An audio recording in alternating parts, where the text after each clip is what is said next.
Isang araw, 15 estanghero ay nagsama-sama sa isang talon na kung saan napaka-extraordinary ng talon na ito.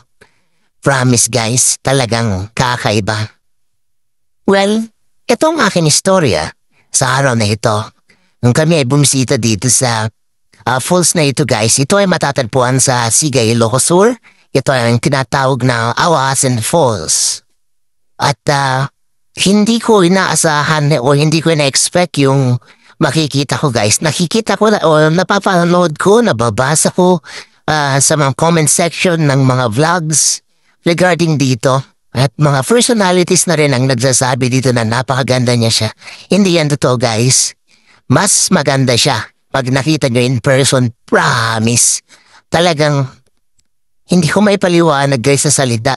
At talagang very magnificent siya guys. Kakaiba yung falls na ito.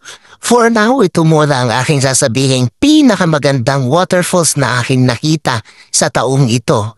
Kasi itong talon na ito ay pang 19th ko na talon sa taong ito. Starting noong February. Itong taon lang na ito guys. Promise, puntahan nyo ito. Mag-iiba ang pananaw nyo sa mga nakikita nyo sa social media guys. Promise. Grabe ito.